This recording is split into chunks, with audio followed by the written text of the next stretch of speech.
How to protect your digital identity from blackmailers. Welcome to the show. Thank you for having me. I think it's great teaching people about online safety. I think it's a must nowadays, huh? Sadly, it is becoming the norm and a lot of people are getting infected. Let's start by defining digital footprint then. So we prefer it as the information that we share online, including name, date of birth, posts, comments, and links. So all of these aspects generate a profile of you, and then the more information you share, the more detailed it is. Sounds ideal. In a perfect world, you would showcase your life to your friends and your followers. But like perfect world doesn't have thousands of cyber criminals waiting until you slip to attack.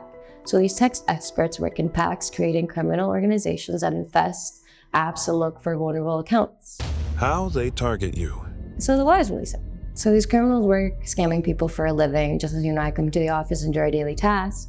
They do the same, except they scam people. The how is more interesting. So our research shows that once you're hired there, they train you in social engineering on how to post and control the app's algorithm and features and catfishing, basically the dark arts behind any fake account. So these are cappers. They look for people on different social media, dating and investment apps, and analyze how open that you are and how much information you share. And then if you hit their pocket, they'll strike. What if I don't? Well, then they have these guys who will breach differently. This is a secondary approach where they track communities and then they breach one account and start adding the users that the person knows until they invade a group of people. So you definitely trust a profile with 15 to 20 users in common rather than none, right?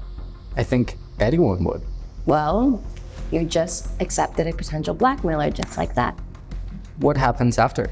It depends. So the approach they decide or the profile that they're using. So one definite aspect is that they will text you as soon as they can and start liking and commenting on your every post, showing a lot of interest as you as a person. Of course, they're in the final stages of studying you just to go in for the kill. So this love bombing, how do you know when someone's really interested in you? It's tricky because there may be people that are genuinely interested in you, but you have to question, why are they going so fast with this? So you have to trust people, but be skeptical as well. So there are a lot of requests and video calls these criminals will refuse. Let's say I trusted them. What's next? Well, you'll be invited to share sensitive information and have a sexually escalated conversation. Of course, they'll manipulate you, telling you they'll leave you alone if you don't play their game. And once they do, the trap snaps shut and their threats will begin. How to protect your digital identity from online blackmailers. We know the usuals, changing your passwords to strong and unique ones. We have the two-factor authentication. Now there's biometric authentication even. And we also have the VPNs and antiviruses. Is there more to that? First off, study revealed that phishing emails usually affect people. 91% of all cyber attacks come from someone clicking on a suspicious link. Never do that. Never open a link anyone you don't know sends you, and then don't trust links from emails that don't seem legitimate, and then type the websites yourself into the browser. People were past the Nigerian prince scams. Well, most people still fall for those apparently.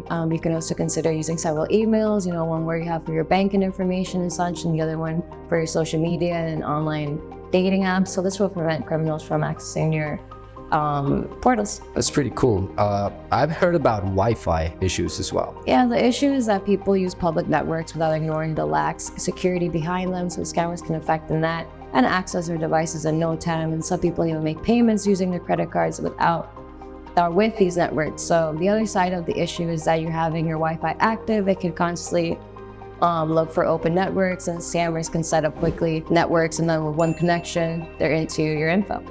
Talk about websites now, because there's a lot of fishy websites out there. There are sources for this, and the Scam Advisor is one of them. Copy and paste the link in their search bar, and this will tell you the trust source of the website and even give you the warning signs like, hey, this site has invasive cookies or the site scams people. What to do if you become a victim of online blackmail. If any of our viewers have been targeted actually for online blackmail, what would you recommend? Start documenting everything this blackmailer has sent you and take it to the police.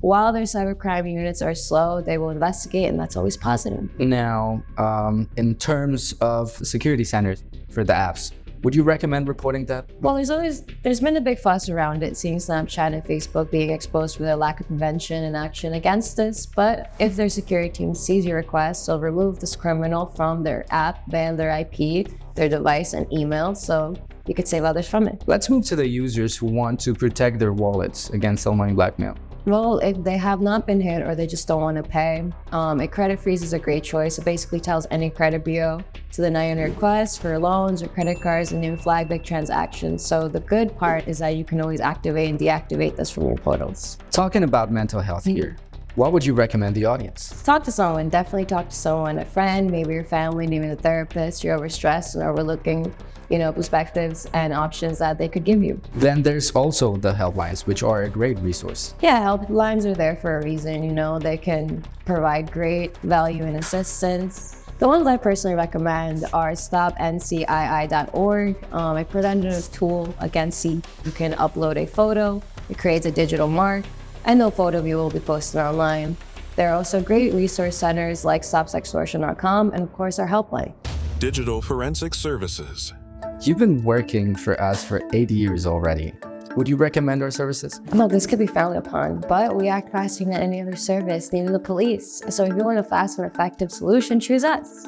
So we have IP to location software dedicated to finding relevant information, like the IP canvas hash that allows us to locate this person. We gather their IDs with our proven account takeover techniques and the deep internet research abilities that we teach our analysts. Their IDs, I heard that they're really important to them, right? When we request them to delete our client's content and send proof of it, they're compliant because he wants to go to prison. So we have a 95% success rate and decades of experience. Me personally, I have 98% success rate in 8 years of being here. That was brilliant. Thank you very much for that. The number to call any one of our experts here at Digital Forensics would be 800-849-6515. You can also explore digitalforensics.com to find more ways in which we can help you. Last thing, what's your favorite thing about the job? It's usually when we give the report and, the people thanks us for giving, peace back to their lives. Fantastic. Thank you very much again for being here. Thank you.